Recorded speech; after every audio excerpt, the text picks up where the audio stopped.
Do you want to be a fighter? RMC. Here comes Inoue. That destructive power does it again. Fighters Club. I'm the baddest mother on the planet. Hey, je vous avais dit quoi? Alexandre Herbinet. I am the greatest. Bonjour à toutes, bonjour à tous et bienvenue au 316e numéro du RMC Fighter Club, un Fighter Club qui remonte dans le ring pour vous débriefer le bonbon de main event qui a eu lieu samedi soir à Riyad entre Arthur Beterbiev et Dimitri Bivol pour la ceinture incontestée des poids lourds et toute la carte d'ailleurs The Last Crescendo qui a regorgé de bons moments. Avec moi pour en parler cette semaine pour ce débrief, mon partenaire habituel du Fighter Club, co-présentateur du podcast Au bord du ring, coach de pied-point et de boxe anglaise, sa série Baba Versus que vous pouvez retrouver sur YouTube et commentateur pour RMC Sport, notamment pour le One Friday Fight. Comment ça va mon Baba Diagne ? Salut Alex, salut tout le monde, ça va super, très content de débriefer une carte légendaire comme prévu. On s'est bien régalé quand même, samedi soir à Riyad, lundi matin à Tokyo, il y a eu de la belle boxe ces derniers jours là. Yes. Et on va vous parler de tout ça et notamment bien sûr de cet incroyable une nouvelle fois main event Arthur Beterbiev Dimitri Bivol. 24 rounds à nous régaler dans le ring et on ne sait toujours pas qui est vraiment le meilleur. Un peu plus de 4 mois après un superbe premier opus, Arthur Beterbiev et Dimitri Bivol ont remis ça ce week-end à Riyad pour nous offrir un autre spectacle fabuleux. Au bout de 12 reprises ultra compétitives, Bivol a détrôné Beterbiev pour devenir le nouveau champion incontesté des mi-lourds et encore renforcer un CV qui commence à avoir très belle allure. Victoire méritée, quelle suite pour les deux ? Le RMC Fighter Club débriefe la revanche bonbon entre Beterbiev et Bivol et le reste de la très attendue carte The Last Crescendo. Sans oublier d'évoquer ce qui s'est passé 2 jours plus tard à Tokyo avec le destructeur Junto Nakatani et la superstar Tenshin Nasukawa. Alors mon baba, avant de rentrer dans le débrief de Beterbiev Bivol et de The Last Crescendo, la carte tant attendue et qui a plus ou moins tenu ses promesses, on va détailler tout ça. Petit instant promo, ce week-end, et on l'a appris que hier, vous avez le combat de Tank Davis, Gervonta Davis, qui sera à suivre sur RMC Sport, donc c'est quand même une des grosses stars de la boxe.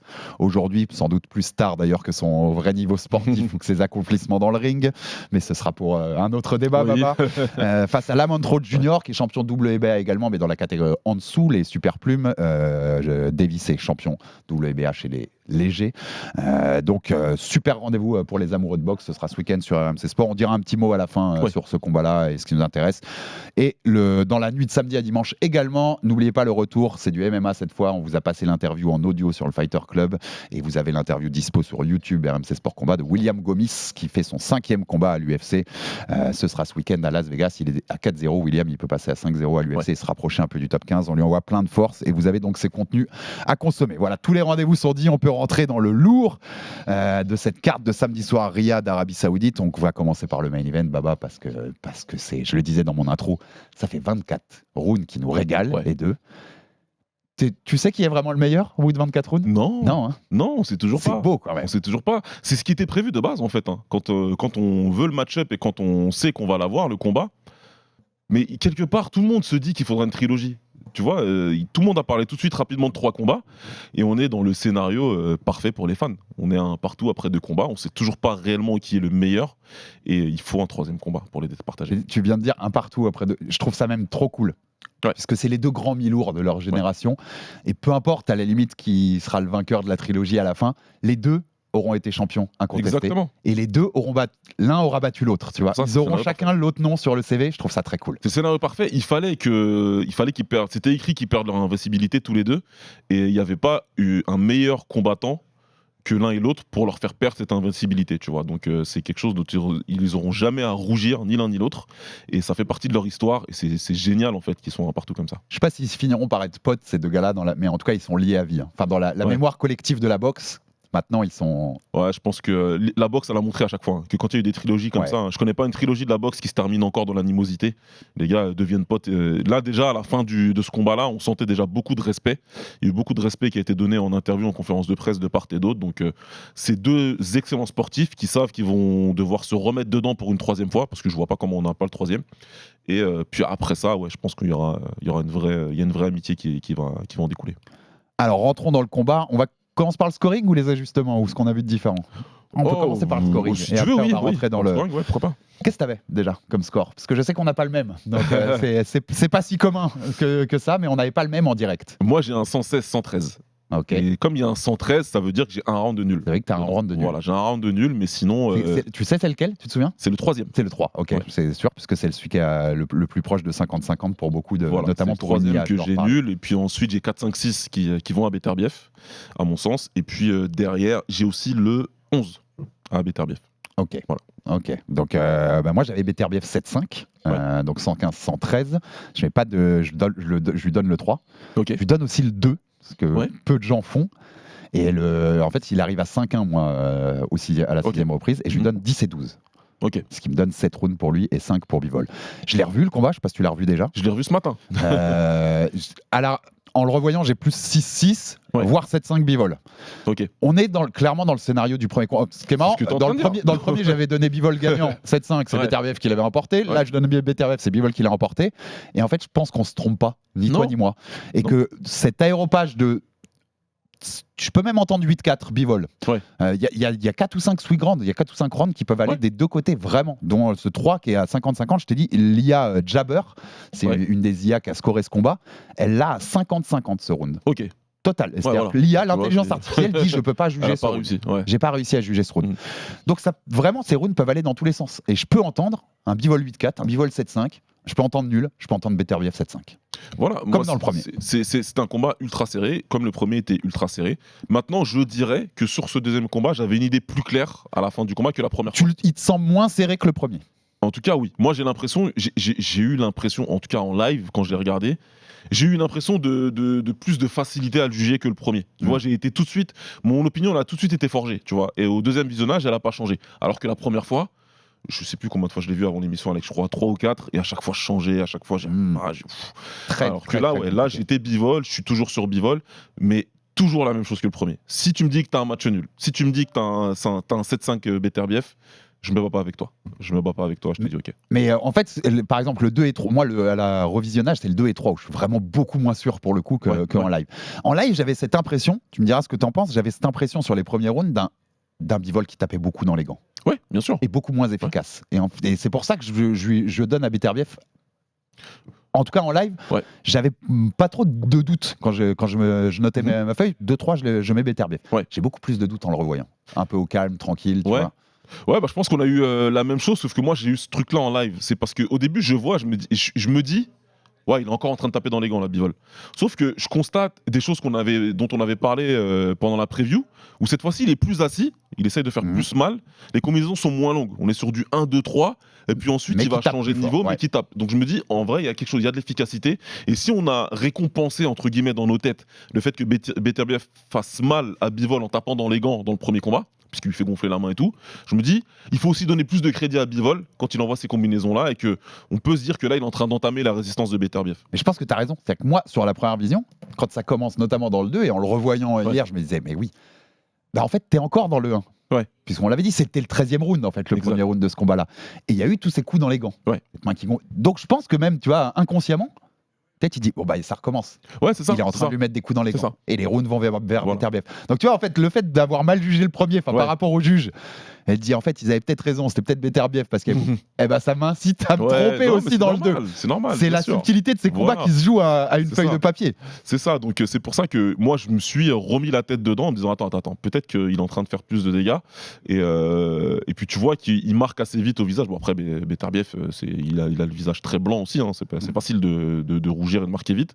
Mais c'est un signe aussi qu'il y a des coups qui passent, Oui, passent et tout à fait. qui passent un petit peu à travers la garde.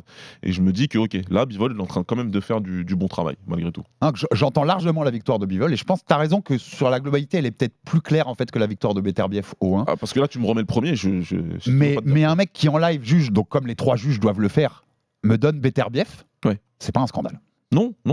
Parce qu'il y a non. tellement de swing rounds, il y a tellement Oui. de rounds qui peuvent aller des deux côtés que bah, si tu les fais tous basculer, Oui. ou en tout cas une majorité côté Beterbiev, bah, c'est lui qui prend le combat. C'est pour ça que tu peux passer de 8-4 à 6-6 très facilement en fait. Ouais. Tu vois, voire à 7-5 de l'autre côté très facilement parce que comme tu dis les swing rounds ils sont importants, il y en a beaucoup et ça laisse penser que tu peux changer ton scoring. Pour moi, il y a un round qui est très très clair et net, c'est le 9. Oui, pour Bivol. Là par contre, Bivol, ce qu'il arrive à faire dans le 9, c'est assez impressionnant et je crois que ça marque les esprits beaucoup ensuite Oui, pour la t'as fin du raison. combat. T'as raison, c'est le round le plus clair du combat. Ouais. Et c'est peut-être le meilleur round de la carrière de Bivol. Enfin, Ah, mais clairement, là, c'est. en termes de boxe, je sais pas s'il a pas atteint son sommet pendant 3 minutes. Je Là. pense que si Bivol et son coach avaient une idée de ce qu'ils voulaient produire dans un ring, ils ont réussi à le faire dans le 9e. Il peut fermer boutique. L'intelligence artificielle de The Ring, qui est en place depuis Fury Music 2 sur des gros combats comme ça, elle donne 116-112 Bivol, donc 8-4, donc je peux entendre. Par contre, je t'ai cité l'intelligence artificielle Jabber parce que j'aime bien leur score final, qui en fait c'est une méthode où ils agrègent plein de combats et de façons dont ils ont été jugés pour essayer de faire un truc un peu plus intelligent, enfin qui se rapproche un peu plus de ce qu'un juge neutre donnerait, tu vois, par rapport à l'histoire de comment sont jugés les combats. Ils ont 114,8 pour Bivol contre 113,2 pour Beterbiev, tu vois, puisqu'ils sont au point, ils sont à la décimale près. Je trouve que ça représente bien le combat en fait. C'est-à-dire qu'on est très très serré, on est quasi à un point d'écart, mais en effet, et je l'entends. Globalement, d'ailleurs, si tu juges le combat dans son entièreté, c'est Bivol qui l'a remporté. Ouais, bah c'est pour ça que tu sais, pendant très longtemps, je me suis pas intéressé au score. Tu vois, aux cartes, je me suis pas réellement intéressé, sauf que quand il y a eu des gros scandales, évidemment. Mais c'est aussi des choses qui m'ont fait me détacher des scores et du scoring, tu vois. Moi, j'aime bien avoir l'idée générale du combat, avoir le regarder le combat dans sa globalité et désigner un vainqueur dans la globalité du combat. Ça m'intéresse plus, tu vois. Maintenant, quand une IA elle arrive à te proposer des scores comme ça, bah, je trouve que ça se rapproche plus de mon idée que du 19 très linéaire, très brutal en fait. Bien sûr. Donc, tu peux avoir un score assez large. Ça se joue à rien et tu perds un point en fait. Exactement, et comme tu perds un point, plus un point, plus un point, à la fin, tu as l'impression d'avoir perdu le combat assez largement sur le papier, alors qu'en fait, c'est un combat extrêmement serré, tu vois. Donc, c'est là. Si on pousse l'absurde de la notation de la boxe au bout, un mec qui met un coup de plus que l'autre à la même intensité pendant 12 rounds, il prend les 12 rounds. Et il gagne avec 12 rounds d'écart. Ouais, exactement. Ouais, c'est pour ça. C'est là où ça complique le jugement. Mais ouais, j'ai bien aimé ce score de Jabber. Et en effet, le combat global, c'est pour ça que d'avoir Beterbiev et sur les réseaux, je l'ai partagé tout de suite. Mais après, j'ai tout de suite dit qu'on se méprenne pas. Il mérite clairement son sac. Et le combat global, c'est Bivol qui le gagne. J'ai moins de doutes, et là je te rejoins sur ce que tu disais tout à l'heure, sur la notion de combat global. J'ai beaucoup moins de doutes sur le fait que Bivol ait gagné le 2 par rapport au 1 où j'avais plus, tu vois, de doutes. Bivol a peut-être battu Beterbiev en fait. Là, c'est clair. Sur le combat global, c'est Bivol qui l'a remporté. Non, c'est pour ça. Et c'est un peu normal parce que c'est toujours pareil, Alex. On a deux casquettes quand on regarde le combat.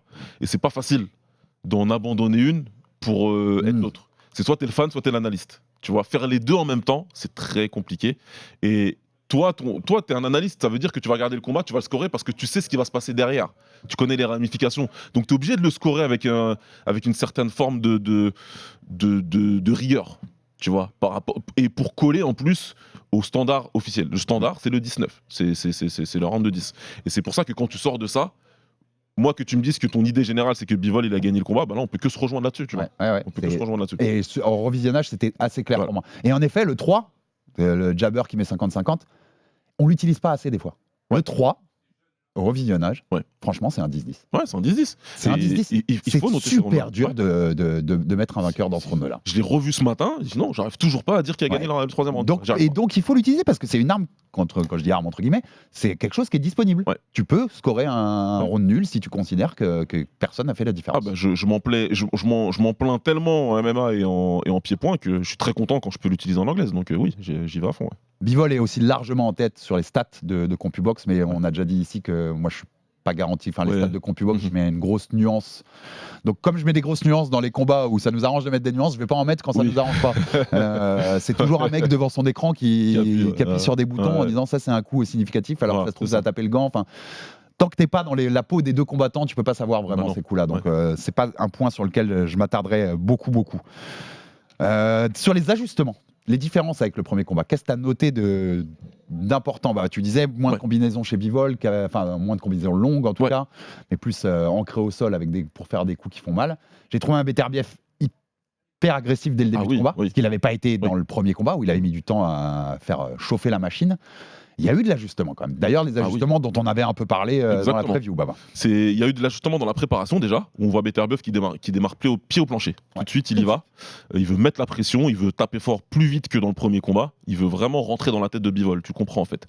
Là où c'est intéressant, c'est que... Il y a un côté marquer son territoire. Ouais, vraiment. Tu te dis, ok, de toute façon, j'ai gagné le premier et je suis un peu rentré dans ta tête. Je sais que je t'ai fait mal et donc je vais te faire mal tout de suite. Bivol, lui, il essaye un petit peu de laisser passer l'orage. Parce qu'il comprend qu'il a besoin, lui, d'avoir de la caisse sur 12 reprises, parce que lui, il pense qu'il va faire les 12. Et il laisse passer un petit peu l'orage, mais rapidement, on comprend qu'il va faire les ajustements que je soupçonnais, où il va travailler plus en explosivité sur 3 coups, et c'est de faire plus mal sur 3 que de travailler sur 5-6 coups, tu vois. Alors, il peut travailler sur 5 coups, mais sur 2 séries distinctes. Il y aura un 1-2-3, puis un 1-2. Où le 1-2 il va être au corps, par exemple. Donc, j'ai beaucoup aimé cet ajustement-là de Bivol, qu'on avait soupçonné, encore une fois, toi et moi, en preview. Là où l'ajustement le plus intéressant, c'est que Beterbiev, il prend le contrôle. 4-5-6, il prend le contrôle. Et là, il y a beaucoup d'observateurs qui disaient que Beterbiev, il allait stopper Bivol cette fois-ci. Dans le 6e, 7e. Et quand tu regardes 4-5-6, moi, je te dis même, au 6, à la fin du 6, je te dis, moi, en live, j'ai 5-1 Beterbiev. Et vu ce qui se passe dans le 4-5-6, tu dis là, devant mon écran, je me dis, voilà, on va peut-être voir un one-sided à faire. Enfin, tu vois, un truc qui va que dans un sens, en fait. Surtout dans le 6, où là, Beterbiev, il trouve ses coups au corps, au visage, il trouve de la place pour son bras arrière. Tu dis, ça va devenir compliqué. Vraiment, dans l'interround 6-7, je m'attends pas du tout à ce qu'on ait une fin de combat comme ça. C'est ça. Sauf que Bivol, là, il s'ajuste. Là, il ajuste. Et il rajoute de l'explosivité encore. Il rajoute de l'impact dans ses coups. Il accepte, en fait. Il fait ses déplacements, mais il accepte de s'arrêter pour faire mal. Quand il s'arrête, c'est pas juste pour toucher un petit peu et repartir. Quand il s'arrête, c'est parce qu'il sait qu'il va envoyer quelque chose qui fait mal.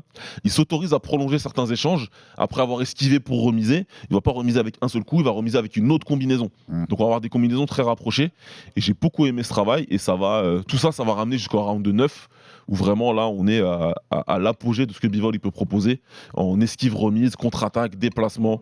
Il y a un pivot qui est effectué à une vitesse. Là, je sais duquel tu parles. Hallucinante, vraiment. Tu dis, mais attends, qu'est-ce qui s'est passé? Où il réenchaîne derrière. Ouais, voilà. Incroyable. C'est exceptionnel. Le niveau de boxe de Bivol, voilà. vraiment. Hein. Et puis après, ce qu'il fallait savoir, c'est est-ce que cette fois-ci, il serait capable de tenir jusqu'au 12e comme ça? Et il a été plus dur. Il a mieux tenu. Il a mieux tenu le choc de la pression de Beterbiev dans les 10, 11, 12. Il perd le 12. Voilà, tu lui redonnes le but indiscutable. On lui a donné le 10. Enfin, je lui ai donné le 10.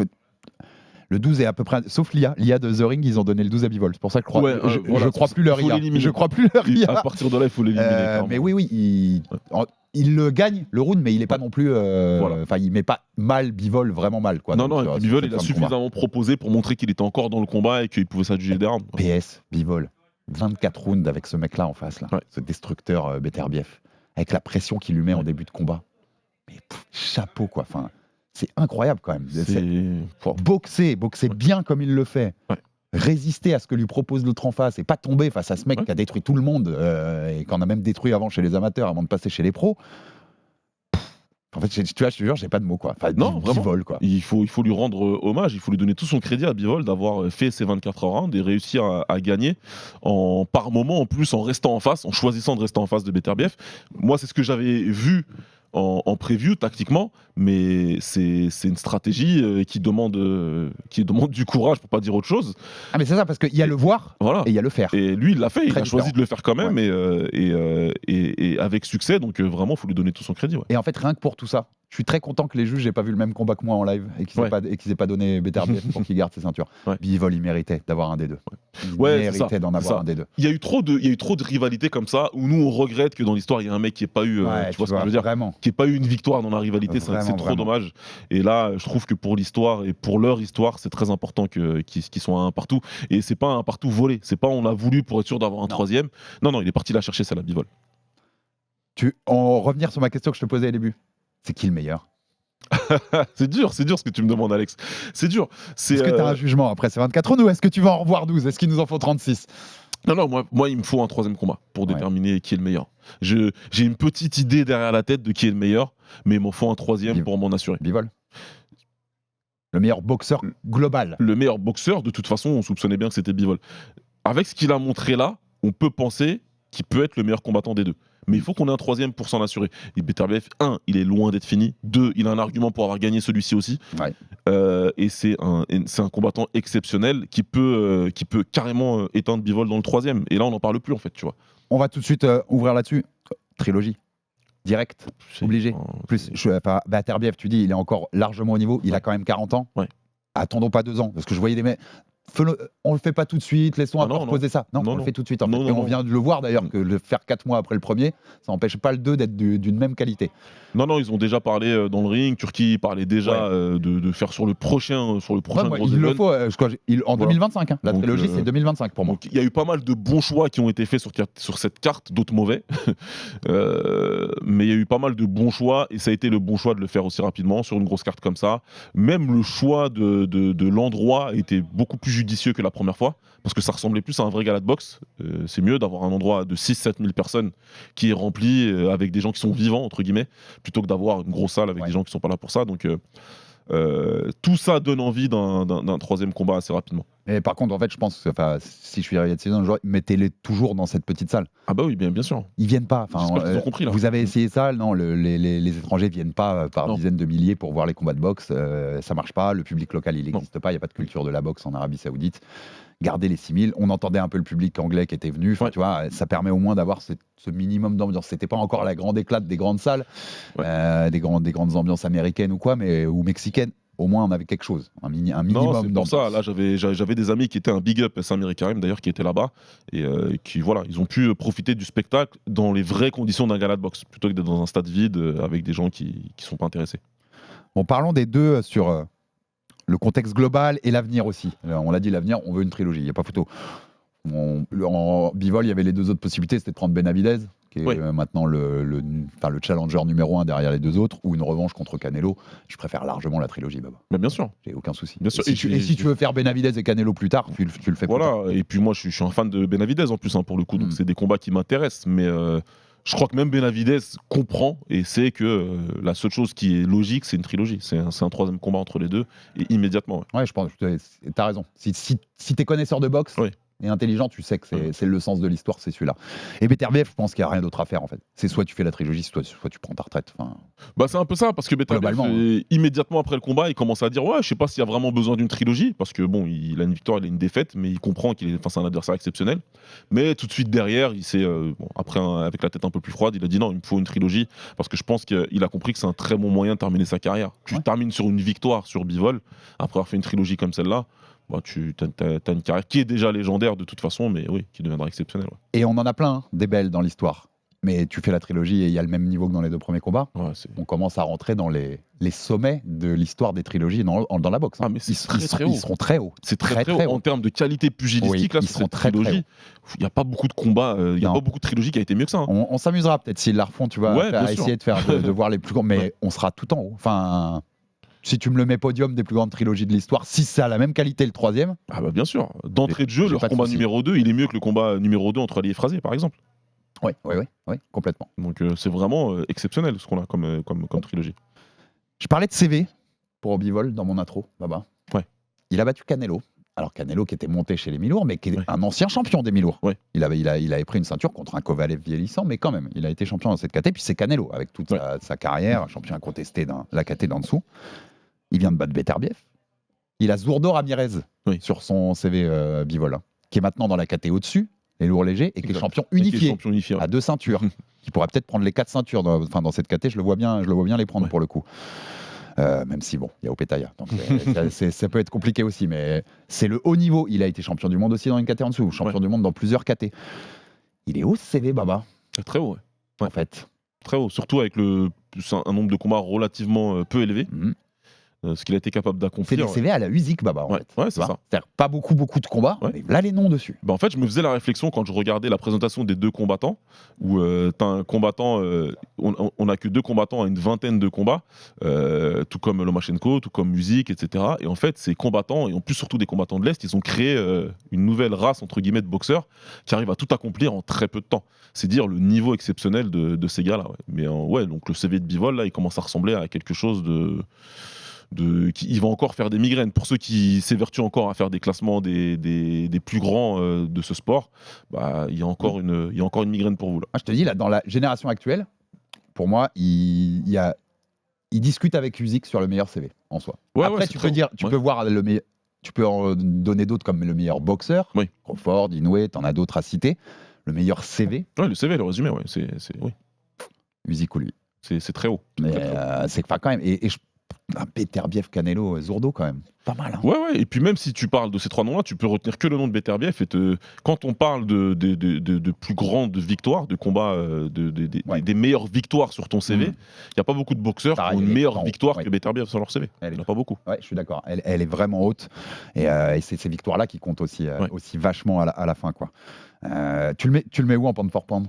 Je savais que ça venait. Tu sais que j'aime bien ça. Je savais que ça venait. Et parenthèse, s'il bat Benavidez derrière, s'il rajoute en plus David Benavidez au CV, Ah, waouh, c'est un gros CV. Non, là, C'est un gâteau sur un gâteau, quoi. Ouais. Non, il prend beaucoup de place, évidemment. Moi, je l'avais en fin de top 10, Bivol.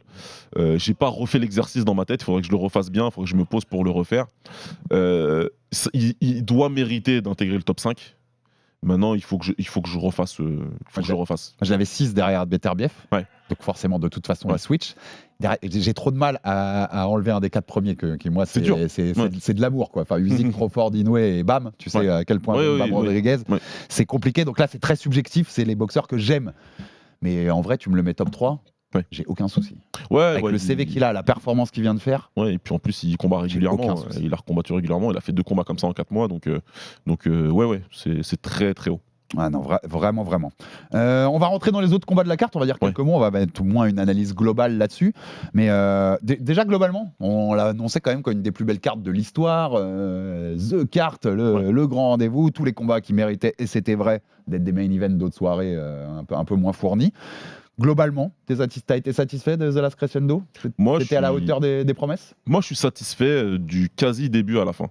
Il n'y a Ouais, c'est qu'un ça. seul combat où je suis un peu moins enthousiaste, mais sinon je suis très satisfait de la carte. D'accord. Même pas. Même pas. Non, c'est le match nul entre Shiraz et Adames qui, oui. même Pour si do- c'était un combat plaisant en soi, je suis un peu moins enthousiaste que pour le reste. Mais même Shakur, je trouve qu'il s'est mis à la hauteur de l'événement et il a respecté son adversaire. Il a montré des choses exceptionnelles. Ouais, On ouais, était avec d'autres coachs de boxe et je rends hommage à tous les coachs de boxe qui étaient avec moi ce jour-là, parce qu'on était, t'imagines, on était 20 coachs de boxe en train de regarder ça et on était assez émerveillés par ce sur que la Shakur qualité il peut du boxeur. proposer, Ouais. ouais. Moi, il m'a énervé sur le moment parce que je pense qu'il peut terminer. Bien sûr, comme toujours avec Shakur. Il peut terminer. Mais j'ai une question à te poser, Alex, Josh du coup. Padley, il est électricien. Mardi, il était au taf. Ouais. Mardi, il était au boulot. Il réparait le truc électrique d'une grand-mère. Samedi soir, il est à Riyad. Il a C'est face vrai. à lui Shakur, et là, je vous rejoins, les gars. Mais quel niveau de boxe et quel boxeur incroyable. Finis le mois, fais un beau On highlight. disait tous la même chose. Mais du coup, il y a une question qui se pose Alex. Nakatani, quand il enfonce lundi, il enfonce le mec au Voilà, quatrième. mais moi, je te Inoue, pose quand la il question. doit enfoncer, il enfonce. Est-ce qu'il est capable de finir? Moi, je te pose la Peut-être question pas. du coup. Et t'as vu qu'il s'est blessé encore la main. Ouais. Moi, je commence à avoir un vrai doute si quand il tape fort, Voilà. il a pas une main qui s'explose direct. Est-ce qu'on n'est pas sur un syndrome Floyd là en fait? Et là, c'est autre chose, en effet. Et on finit par se poser la question, est-ce qu'il est en capacité de terminer ces gars-là? Ou est-ce qu'il devra juste boxer comme il sait le faire, Voilà. comme ça. Moi j'ai l'impression qu'il peut-être au final il y arrive, hein, il descend encore, il le termine. Mais voilà, je pense que des KO clean et tout comme ça au visage, je crois pas que ce soit ce gars-là. Ouais, que ce soit ce gars-là. Ouais. Et en fait, il est tellement attendu depuis longtemps. Ancien olympien, enfin, il a un talent exceptionnel Ouais. depuis le début, tout le monde le sait. Puis champion dans 3 catégories, enfin, il a prouvé des choses. Mais ce qui fait que maintenant, la façon dont il boxe, qui est pas très Ouais. fan-friendly, pas grand public friendly, eh ben, il va se faire huer partout. Ouais, c'est En un fait, peu. il c'est a un peu été dommage. hué samedi, hein, et C'est un peu dommage, c'est un on peu n'était pas, dommage. il n'était pas aux États-Unis, tu vois. Ouais. S'il est à Newark, peut-être que et encore Et les New-Yorkais encore. après de Los Santos, il l'avait. Ouais. Vous avez pas trop aimé. Enfin, Mais Il va devenir le vilain, ouais, c'est un peu dommage. le c'est un peu vilain du dommage. truc, tu vois. C'est un peu dommage parce que, comme tu le sais, je dis toujours que déjà, il y a trois façons de gagner en MMA, il y en a deux façons de gagner en boxe. En boxe, ouais. Et puis, c'est quand même un superbe boxeur à regarder. Il fait des choses exceptionnelles. Il y a un moment où il nous a fait gueuler. Hein. Je t'ai dit, on est des coachs. Il y a un moment où il va maintenir sa distance et accélérer sur un 2-3, sur un direct du bras arrière et un crochet du bras avant, à une vitesse, avec une précision. Quand tu sais ce que c'est la boxe, tu te dis waouh, c'est Ouais, non, mais techniquement, quelque chose. c'est absolument un c'est bijou. appréciable vraiment. Mais Et moi, c'est vrai qu'aujourd'hui, on veut du finish aussi. Moi, j'ai eu un message, big up à Dylan, qui m'envoie au 7ème, on est vraiment dans le 7ème round de Stevenson-Padley. Ouais. Tu vois ce qu'il veut dire? Mais il a raison, Dylan.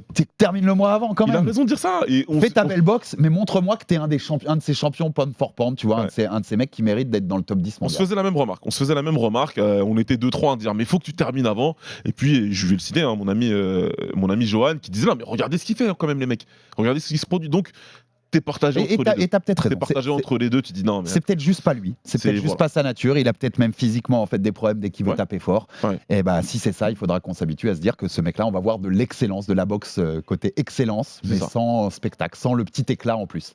C'est- Et on sait que c'est aussi ce qui nous fait kiffer les boxeurs. Bien sûr. Donc il aura toujours du mal à rentrer dans les favoris des fans ou à rentrer dans les top 10 Voilà. pound En for tout pound. cas, il peut pas s'attendre malheureusement pour lui à devenir fan friendly. Ou alors il faut refaire ça et une démonstration, mais contre autre chose.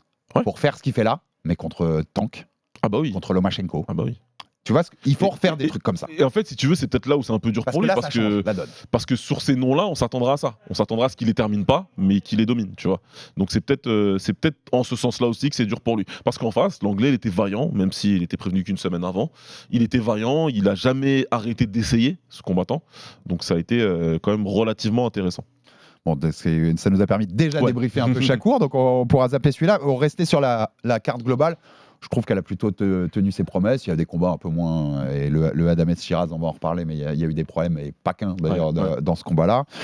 Mais c'était assez haut niveau. Enfin, tu vois, quand tu es devant Buatsi Smith à 7h du soir, ouverture de la carte et que c'est une super guerre, et on va bien manger, c'est évident. Et alors, bravo, parce que je leur ai pas souvent dit bravo pour ça aux Saoudiens, le rythme de la soirée. Ah oui, oula, absolument parfait. Mais tu finissais un combat, on passait sur un combat. Pas de concert avant le main event. Et je vais te dire, Alex, c'était le jour où j'avais besoin qu'il soit pas bon. Ouais.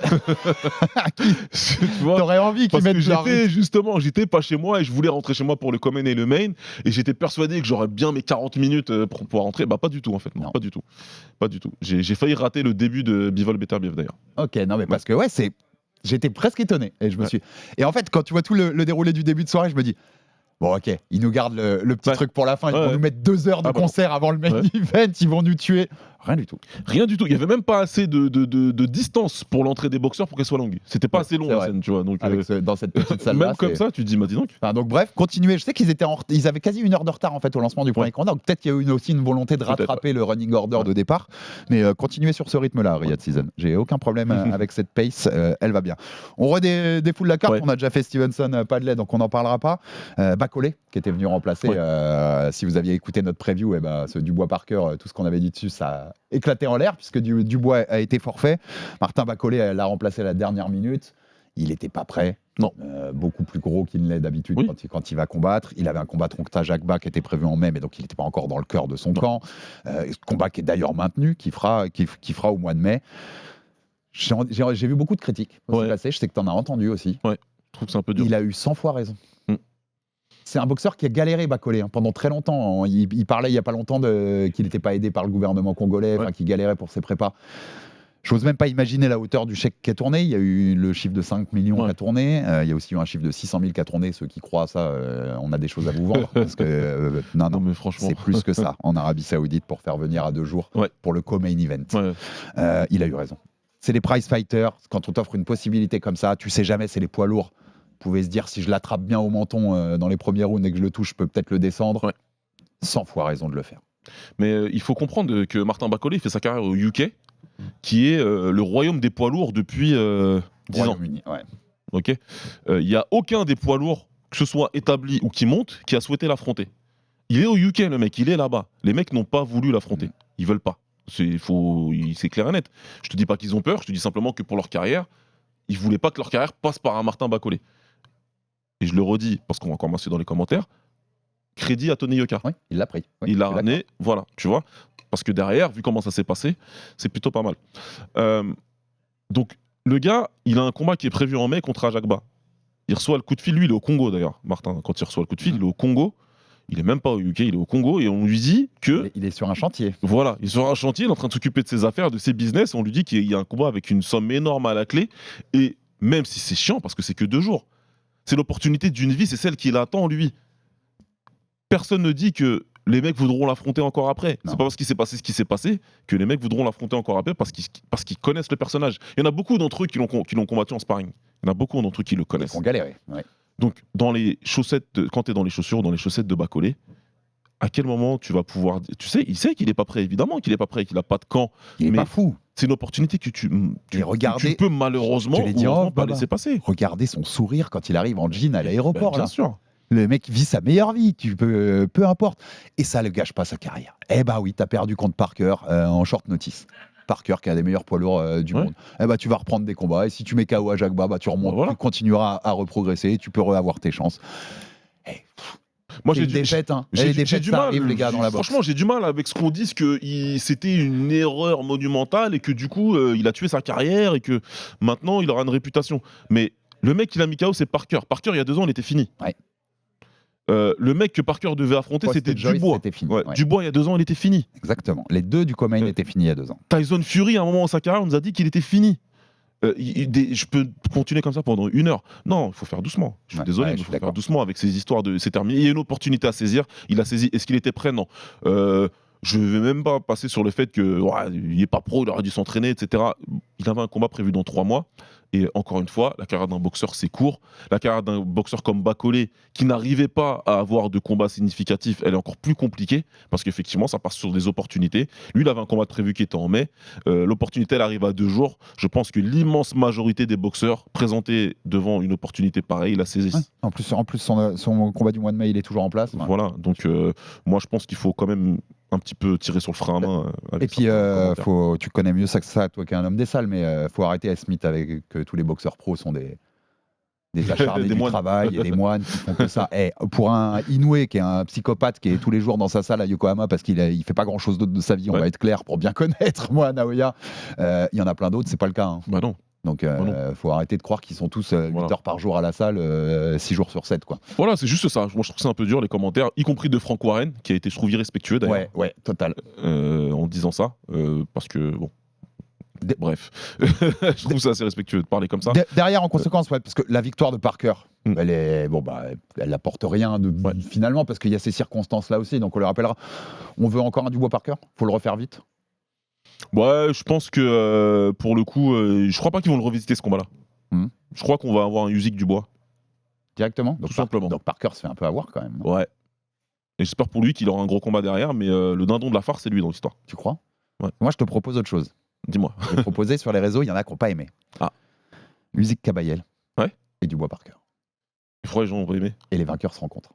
Bah, c'est bien quand même. Parce qu'on me dit que Kabayel n'a pas mérité. Alors attends, il y a 2 choses différentes, il y a 2 notions différentes. Le mérite, j'en ai parlé en long, en large, en travers avec Lucas pendant des heures de podcast. Le mérite dans le prize fighting, à l'UFC, à la boxe, etc., c'est 2 notions antagonistes. Voilà, le mérite sportif, ça se passe aux Jeux Olympiques. Puisque des gens aiment bien qu'on le cite, Baba, je te coupe. Je te citerai The Wire, Snoop Person. Voilà. Deserve got nothing to do with it. Exactement. Tu sais, c'est du prize fighting, c'est du business. Donc, encore une fois, si tu veux du mérite sportif, tu regardes les JO. Là, tu as du mérite sportif. Et je comprends, évidemment, qu'on veut que le mérite soit important dedans. Je suis un sportif de base, c'est ce que je veux. Mais je fais avec ce qu'on me donne comme carte. Et puis, j'ai pas vu ton tweet passer. Parce que je sais pas pourquoi l'algorithme il refuse de montrer tes tweets. C'est comme ça. Mais moi, je pense que si tu exprimes ça, c'est par rapport à des préférences personnelles. Oui, parce que moi, j'aime beaucoup Kabayel, perso. Bah oui, c'est du style. J'aime beaucoup le style. Et ça nous permet, en fait, j'ouvre ça parce que ça permet de parler de la victoire de Kabayel contre Zhang le même soir. Travail au corps extraordinaire Magnifique, comme dans ses combats précédents. Et je suis content de l'avoir bien vu celui-là aussi. Et en fait, j'ai envie de voir Dubois Parker. Ouais. Pour que Parker ait aussi sa chance de prendre ce titre IBF et puis de rencontrer possiblement Usyk derrière pour les 4 ceintures, je pense il a assez donné depuis sa défaite contre Joyce Parker pour mériter ça. Et j'aime bien Usyk Kabayel dans le style. J'aimerais bien voir ça. Bien sûr, et on en a déjà parlé ici. Je sais que ça va se faire sans doute, mais je m'en fous d'Usyk Dubois 2.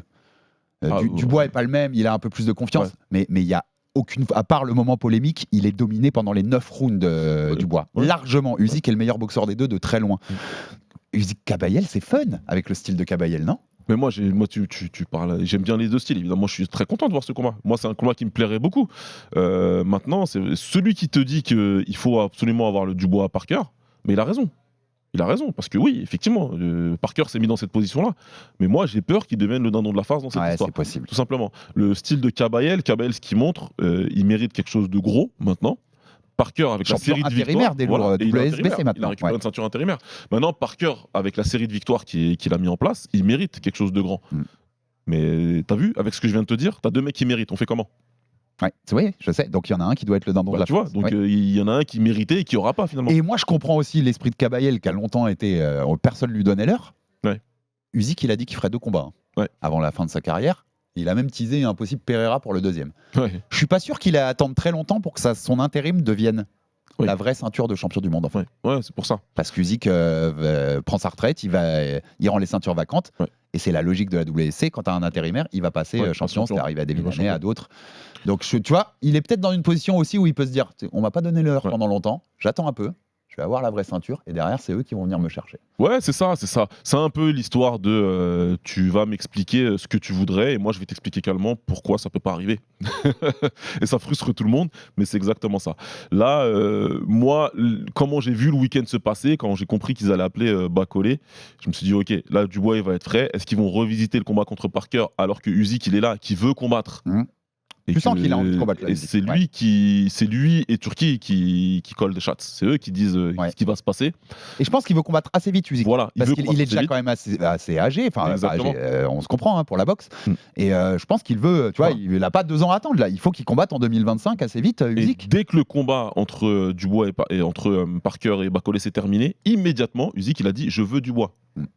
Il a dit tout de suite en fait. C'est vrai.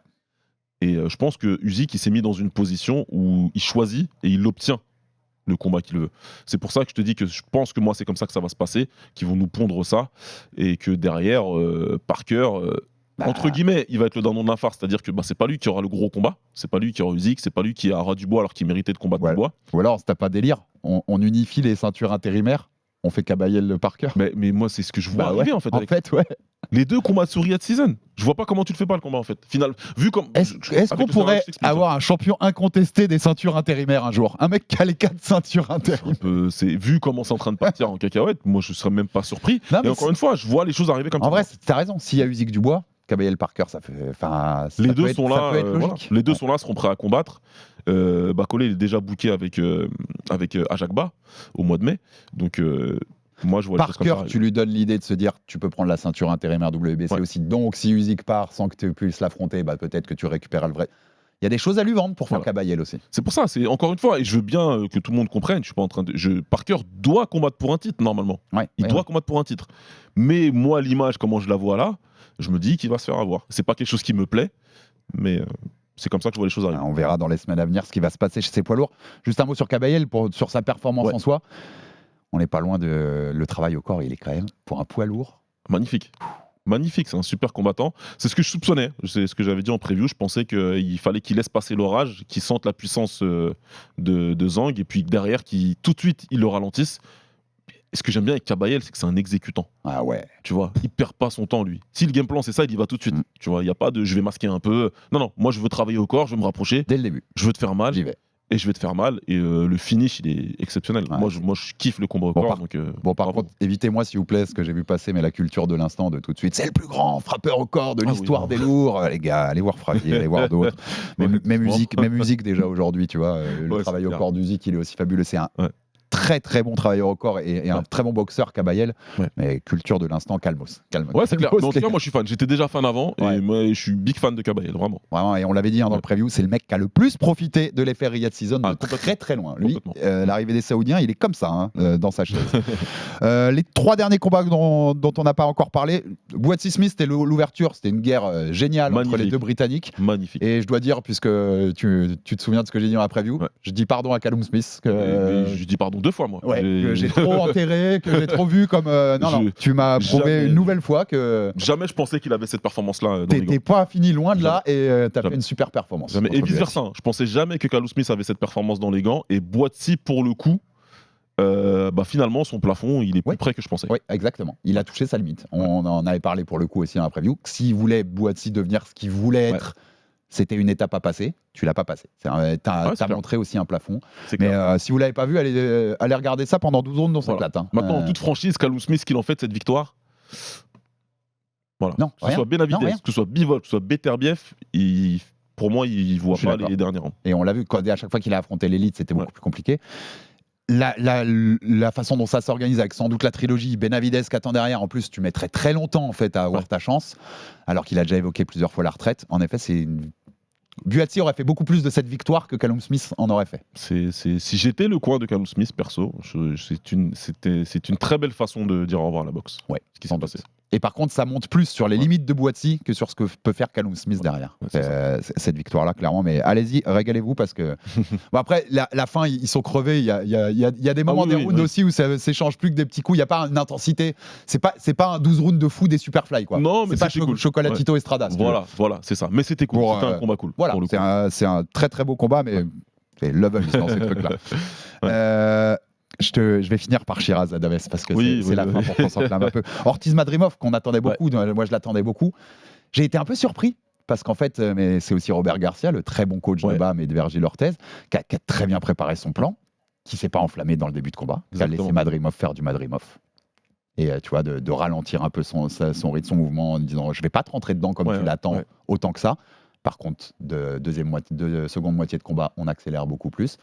Super perf d'Ortiz. Super combattant. Super performance technique, super performance physique et surtout, comme tu l'as dit, tactique. Moi, je suis complètement d'accord avec toi. Ils m'ont vraiment surpris tactiquement. Je ne m'attendais pas du tout à ça. Je m'attendais à ce qu'ils mettent pied au plancher tout de suite. En fait, il a boxé d'abord et ensuite il a fait parler le physique. Et à ce jeu-là, Madrimov, il ne pouvait plus suivre. Et ça a été très très bien fait. Boxer quand il fallait, faire aussi baisser un peu la jauge de Madrimov et quand il fallait derrière, remettre un coup d'accélérateur. C'est un super coach Robert Garcia. On ne parle pas assez de son travail. Il y a une photo qui tourne depuis ce week-end où il y a Bam et Vergil Ortiz qui sont tout petits, tout ados. Là, il doit avoir 12 ou 13 ans. Les deux, ils sont dans sa salle. Et il a fabriqué du lourd quand même. C'est un des meilleurs combattants, un des meilleurs coachs de l'histoire parce que c'est, comme tu l'as dit, c'est un formateur qui ramène ses gars jusqu'au titre de champion du monde et encore au-delà, sans compter son petit frère évidemment, Mikey Garcia. Donc vraiment chapeau à lui parce que c'est un super coach. Il a démontré encore. Je sais pas si tu as vu passer, mais Ortiz a bien plus touché Madrimov que Crawford. Oui, j'ai vu ça aussi. J'ai vu ces comparaisons. Après, évidemment, c'est deux boxeurs totalement différents. Exactement. Comparaison n'est pas raison dans ces cas-là. Par contre, voilà, moi, ce que je voudrais, c'est que Crawford aille faire son super fight contre Canelo. Reviens en 154. Mais mais c'était la conclusion, moi, là-dessus. Les super welter en ce moment, avec tous les talents qui sont montés des welter, justement. C'est quand même cool. Peut-être Jaron Ennis qui va venir un de ces 4 boots. C'est très sympa. Il y a beaucoup de talents, beaucoup de combats à faire. Et force à toi, Crawford, parce que tu mérites d'aller prendre ce gros chèque après tout ce que tu as donné dans ta carrière. C'est le plus gros chèque de sa carrière qu'il va prendre contre Canelo. Mais si tu as encore de la boxe en toi, après ça, là, reviens. Ah ouais, contre Ortiz. Reviens en 154 parce que Ortiz Bud, on signe tout de suite. Et il y a plein de combats à faire dans cette KT. Elle est hyper fun. Donc c'était cool et plus inattendu qu'on pensait. Ce combat-là, dans la façon tactiquement dont il s'est fait. Combat en plus. Mais intéressant quand tu kiffes. Tu vois, justement, autre chose que ce qu'on attendait. Et on finit par Adames Shiraz, Carlos Adam Shiraz pour le titre WBC des moyens. Déjà, il y a 2 problèmes. C'est que déjà, ça se finit en match nul. Alors, ce qui permet à Adames de garder sa ceinture. C'est le point positif. Au moins. Mais Adames a gagné ce combat. Et c'est quand même assez dur qu'aucun juge ne lui donne une carte. Il y a une carte match nul. Et avec un point d'avance. Mais il a gagné ce combat. J'ai très peu de doutes. C'est compliqué. J'ai pas de doutes. C'est un peu compliqué quand même. Il a rien fait, Shiraz. Comme je te l'ai dit, je suis surpris que certains médias respectés donnent la victoire à Shiraz. Il a rien fait. Parce que le seul monde que je vois pas, c'est Shiraz gagnant. Si tu me dis nul, bon. Oui, certains. Je suis méchant quand je dis il a rien donné, mais c'était décevant parce qu'on on a dit dans la preview, c'était l'occasion de devenir une star. Lui, c'était sur la carte, c'était le mec qui avait le potentiel de dire tu fais une grosse perf, tu vas exploser aux yeux du monde parce que le monde de la boxe a les yeux rivés sur toi. Il a été très décevant. Il y a peut-être du physique qui rentre en compte, il était peut-être pas au mieux. Mais il a été hyper décevant et pour moi il le perd ce combat. Il a été assez neutralisé. Vraiment, j'ai pas de doute. Et tu vois en fait la physionomie du combat, c'est assez intéressant d'observer parce que tu vois Adames en fait au fil des rounds qui se dit en fait en face il y a rien là. Beaucoup moins que ce qu'on m'avait vendu en tout cas. Et c'est pour ça que de plus en plus dans le combat, il impose sa marque et il augmente en pression et en volume. Je pense que si dès le départ du combat, il est persuadé de ce qui se passe, le combat il est complètement différent et Adames il s'impose largement, tu vois. C'est juste qu'il démarre plus tard. S'il a cette notion dès le début du combat. Il démarre beaucoup plus tard en se disant mais en fait il n'y a rien en face, il faut vraiment que je déroule en fait. Sur le début, normal, tout le monde craignait 15 KO de suite. Tu vois, c'est cette réputation qu'il avait. Et en effet, tu le vois un peu sur la retenue sur le début. Après, une fois que tu te rends compte, c'est parce qu'il n'y avait rien, ou pas grand-chose en tout cas. Très peu de volume de coups, très peu de choses proposées très déçu par le mec qui devait devenir une star. C'est ça. Et heureusement qu'au moins il a gardé. Dans le délire le jugement n'était pas bon, heureusement qu'il garde sa ceinture. Et que ça n'était pas une dinguerie quand même au point de lui donner. Et il y a un deuxième point beaucoup plus problématique, Baba. Vous avez tous vu passer, si vous êtes fan de boxe, une vidéo, et si vous ne l'avez pas vue, je vais vous la raconter. En plein cœur de ce combat, on ne connaît pas le round. On ne sait pas à quel moment il le fait. C'est ça. Turki Al-Alchik, le patron saoudien de l'entertainment saoudien et qui est l'homme derrière le renouveau de la boxe en Arabie Saoudite, vient vers le coin de Shiraz et lui dit vous êtes en retard de 2 points. Que Turki Al-Alchik fasse ses cartes comme tout fan devant l'écran. J'ai aucun problème avec ça. Par contre, si tu l'as dit qu'à un seul coin, et si en plus il reste plusieurs rounds dans ce combat-là, eh ben c'est hyper problématique. T'es le promoteur de la soirée. Là, on en revient, et je vous renvoie à notre épisode sur le Ali Act et tous les problèmes que le côté négatif que peut amener le côté positif de l'Arabie Saoudite avec tous ces combats qu'on voit et qu'on est content en tant que fan, il y a beaucoup de points négatifs aussi, et je vous renvoie à cet épisode. Mais là, c'est très très problématique, Baba. Ouais, déjà, il parle au boxeur dans un premier temps. Donc, il s'adresse directement à Hamza Shiraz en lui disant là, tu es en retard de 2 points, il faut que tu ailles plus vite, il faut que tu accélères. Et ensuite, il redit bien à tous ces hommes de coin. Oui. Il est en retard de 2 points, faites quelque chose. Et on n'a pas est-ce que c'est lui sa carte dans sa tête ou est-ce qu'il a été voir les cartes des juges? Alors, je n'ai pas de réponse factuelle à te proposer. Non, mais j'ai une quand tendance. même- Bah ouais, on a une tendance. Et je sais bien qu'on a une tendance. Quand même, ouais, je pense pas qu'il vient juste là en disant j'ai ma carte à moi et tu vas voir, elle est géniale et t'es 2 points en retard. Non, je pense que c'est une information qu'il donne. Non, mais je pense qu'on a créé un monstre là. Ouais, et c'est un gros problème. C'est-à-dire qu'on est en train de créer un truc de. Tu l'as pas vu donc sans doute puisque tu me disais que tu es arrivé très tard avant le main event. Ouais. Mais entre le co-main et le main event, il y a une interview de lui par DAZN. Ok, non, j'ai pas vu. Et au moment où il arrive sur la rampe pour faire l'interview, le journaliste pose sa question et il se rend compte qu'il y a quelque chose qui va pas dans la soirée ou qu'il y a un truc à régler. Ouais. Il arrête l'interview. On est en direct. Hein. Ouais. L'écran est en train de filmer les deux et il appelle un collaborateur qui vient, il lui parle, il lui dit faut régler ça, machin. Et le mec de DAZN est pétrifié comme ça, Ouais. ne sait pas quoi dire. Tu vas pas arrêter son excellence, tu vois. Ouais.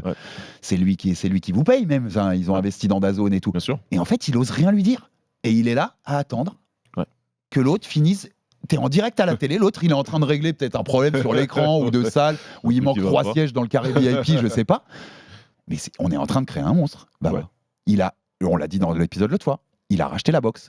Ouais, Et le problématique, c'est que dans sa tête, oui, je suis le patron de la boxe. Bien sûr.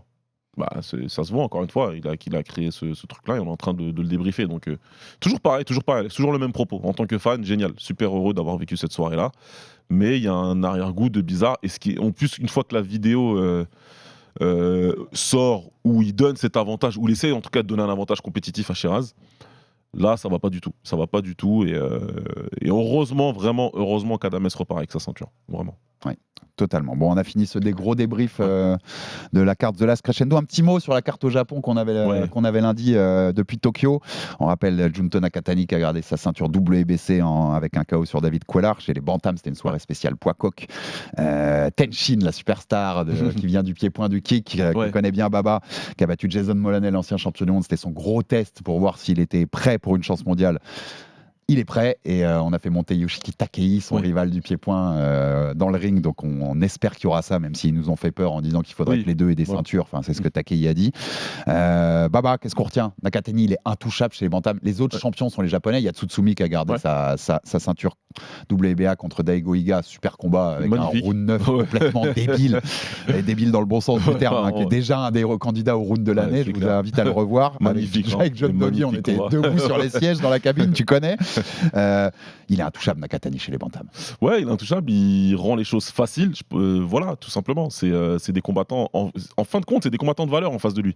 Mais il frappe fort, il est très très bon et il rend les choses faciles, tout simplement. Donc ça a l'air facile quand lui le fait, alors que les autres combattants de la catégorie, c'est beaucoup plus difficile pour eux d'avoir des victoires. Alors que c'est des super combattants aussi.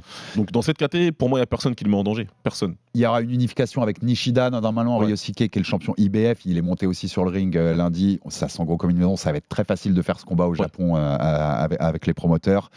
Ce sera sûrement mois de juin. Enfin, c'est la rumeur qui tourne au Japon. Je pense qu'une fois que tu as unifié, parce qu'il y tenait Nakatani à prendre plus d'une ceinture, faut monter en super bantam. Faut faire un combat. Il en a déjà parlé. Faut faire un combat d'acclimatation au poids chez les super coqs. Derrière, c'est Inoue. Après, c'est Inoue, oui. C'est Inoue au Tokyo Dome début 2026 parce que ça fait trop sens pour les deux.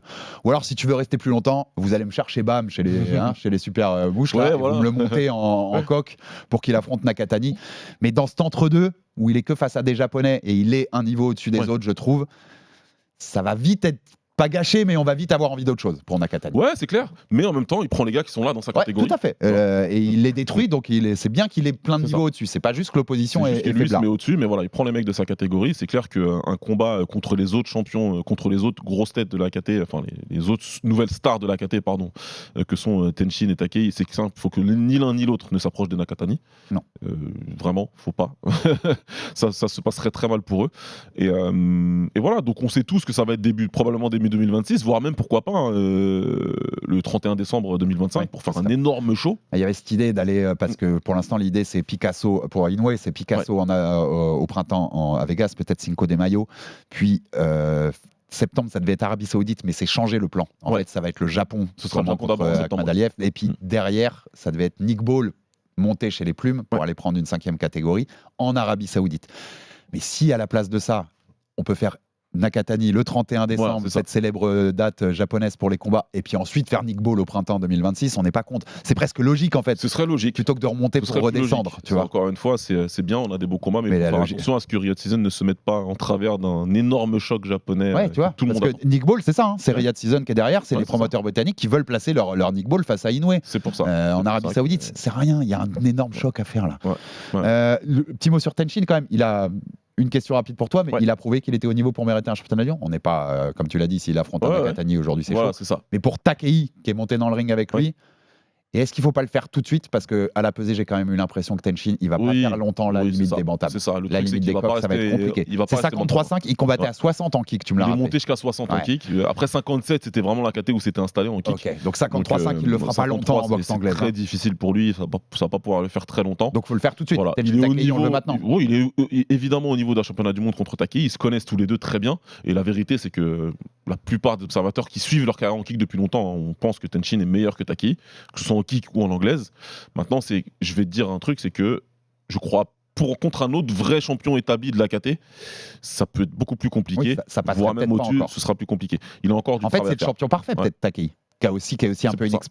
moins expérimenté que Voilà. les autres en anglaise. C'est pour ça que ça peut le faire contre lui. Cette rivalité globale du kick Ouais. entre les deux, ils se sont affrontés, j'ai découvert ce week-end, ils se sont affrontés à 13 et En 15 amateur, ans. ouais. En amateur, ça tourne sur YouTube si vous voulez aller voir ça. Mais la boucle serait bouclée et serait sympa. Et puis c'est l'agenda qui se termine, Baba. C'est mon Je agenda. t'ai cité l'agenda à l'antenne quand même. Oui, merci beaucoup. Merci On est là, vraiment On a fait, ça a fait du pour chemin. l'honneur. Ça a pour fait du l'hommage. chemin tout ça. Et la conclusion de tout ça, Ouais. et parce que Tenshin, il va bien sûr assez vite monter et assez vite ne pas faire cette limite des poids coques. Donc il sera très vite en super coque et peut-être en plume. En fait, c'est peut-être sa catégorie finale à Tenshin. Le endgame final, hein, le truc final de tout ça, c'est pas Nakatani Inoue, c'est Tenshin Inoue. Ouais. Tenshin Inoue, ils remplissent 3 Tokyo Dome en 30 minutes. Mais vraiment. Ça va être une folie furieuse au Japon. C'est peut-être moins sportivement populaire Non, dans le voilà, monde de la sportivement, boxe. évidemment. Par contre, l'événement que c'est au Japon, Mais vous au vous rendez Japon, même ce pas serait, compte. En fait. ce Ce serait probablement le plus dingue. grand combat de l'histoire. Oui. Oui, c'est une dinguerie totale parce que C'est incroyable. c'est plusieurs sports en plus qui se recroisent Ah oui, et tout. oui. C'est beaucoup plus fort que Nakatani. Hein. Si vous vous en rendez pas compte, au Non, Japon, beaucoup plus. Sportivement, évidemment, et tous les deux, on en parle En depuis boxe, suffisamment on préfère longtemps. Vous Nakatani, sachiez bien qu'on sûr. préfère ce combat-là. Mais clairement, tu as les fans du kick et les fans de l'anglaise qui se rejoindront, et les gens au milieu qui savent que c'est des grandes stars. Au Japon, ce sera un événement. Et c'est le endgame. exceptionnel. Je suis Bob Arum qui a Inoue et Nakatani et qui passe Tenshin via ESPN sur ses soirées de Nakatani C'est pour ça, oui. et qui bosse bien avec Taiken Promotion ou Tenshin. Ouais. C'est mon endgame aussi, c'est celui-là en fait. Ah oui, il le c'est sait, d'aller je pense faire qu'il le un sait bien. énorme chèque au Japon avec un Tenshin Inoue, peut-être donc dans les années à venir. Et je te dis un petit mot avant qu'on rende la main sur Gervonta. Je Ouais, t'en parlais. Gervonta Donc Dixon. Gervonta contre la Ouais. Montaroche, ce sera ce week-end, la nuit de samedi à dimanche. Soyez tous là sur RMC Sport à la télé pour suivre ce combat de Tank Davis. Juste, est-ce que ça te plaît? Il a 30 ans, C'est il est à compliqué. 30-0 Ouais. et il affronte le champion de la KT d'en dessous. Très bon boxeur, la Montroche, j'ai Ouais, rien c'est un contre bon lui. boxeur, mais même en dessous, il a eu des difficultés. Mais je vais te la dire, Montroche. je vais pas développer, moi je te laisse développer et puis je donnerai la conclusion de l'émission. Mais moi j'ai noté qu'un seul truc. Il a 30 ans. Ouais. C'est Shakur ou rien maintenant. Ouais. Lomachenko, on sait même pas si on le reverra sur un ring. S'il revient, Ouais. ça peut être fun aussi de le faire. C'est Shakur. C'est pas possible qu'on ait pas ce combat. Il a 30 piges. Non, c'est pas. Là, c'est un combat qui plaît pas spécialement, voilà, qui est pas attendu. On s'attend à ce qu'il descende de la Montroche assez rapidement même, à part s'il s'amuse un petit peu avec sa proie comme il le fait ces derniers temps. Mais voilà, je pense pas que ça va durer. C'est pas pour moi, même si la Montroche il est respectable, c'est pas un adversaire qui est à la hauteur de Gervonta. Non. Surtout qu'il monte d'une catégorie pour le faire, donc ça va être dur. Shakur l'a encore et à juste titre appelé après sa victoire, très clairement. Il a encore dit je veux Gervonta Davis et personne d'autre. Il peut plus se cacher derrière, je sais pas ce qui sort comme excuse et bidon et que non, il faut faire le combat, c'est tout en fait. S'il veut vraiment accrocher vraiment quelque chose et que sa carrière elle passe un cap avant de raccrocher les gants, parce qu'il a dit lui-même qu'il va pas encore boxer Oui. très longtemps. Et ce qui est respectable d'ailleurs, il dit je veux m'occuper de ma Ouais, famille, bien sûr, j'ai sans aussi des problème. problèmes psychologiques à régler. Mais J'ai il faut un aucun Shakur. problème. Il faut un Shakur. Mais fais Shakur avant Ouais. de partir. Si tu veux partir, fais Shakur avant de partir. Le combat il est là, il est facile à faire. Parce qu'en vrai, l'héritage, c'est pas du tout le même. Si là, il arrête dans un Ouais. an, en ayant fait que un ou deux combats encore, mais contre des Lamont Roach sans manquer de respect, et qui prend sa retraite, bravo, tu auras fait un choix, c'est personnel et respectable, mais on pourra pas te mettre dans les gants. Non, bah non. On pourra pas te mettre dans les gants. Parce que les grands, ils affrontent les grands. En fait. Ouais, c'est clair. Il est là à chaque fois, donc il faut le faire. Ouais, il est là. En tout cas, rendez-vous parce que Gervonta, c'est toujours. Et tu sais, dès qu'on a eu le combat à RMC, les gens autour dans la rédac et tout, Ouais. putain, on a Gervonta, on a Davis, on a Ouais. Tank. C'est une star. C'est une star, Même bien chez sûr. nous, hein. Et à juste C'est une titre. vraie star de la boxe. En plus, Il a avec tout ce qu'il depuis faut. le combat contre Garcia et Bah tout, oui. c'est une star. Il a tout ce qu'il faut, c'est un puncher, il envoie les plus gens que dormir. quand on a un combat d'Inoue. Ça me rend C'est un fou. mais- combattant que j'aime beaucoup, Gervonta Davis. C'est ça le truc. C'est pour ça que je veux le voir affronter des gros noms. Parce que la vérité, c'est que je suis persuadé qu'il bat quasiment tout le monde. Donc je veux le voir le faire, tout simplement. C'est pour ça. Bon bah rendez-vous ce week-end sur RMC Sport pour le combat de Tank Davis contre Lamont Roach Jr. Il remet en jeu bien sûr sa ceinture WBA des poids légers. On rappelle aussi dans la nuit de samedi à dimanche sur RMC Sport, William Gomis de retour dans l'octogone de l'UFC pour tenter de passer à 5-0, ce qui est une rareté pour des combattants français. Ouais, Il serait c'est vrai. le 4e à le Ça, faire ouais. dans l'histoire. Abonnez-vous sur toutes les plateformes pour rater aucun épisode du RMC Fighter Club. Envoyez-nous de la force, des commentaires, des pouces bleus, ça fait toujours avancer le bousin. Et à très vite pour un nouveau numéro du Fighter Club. Salut mon baba. Salut, Ciao, Alex, ciao. tout le monde. Ciao. RMC Fighters Club.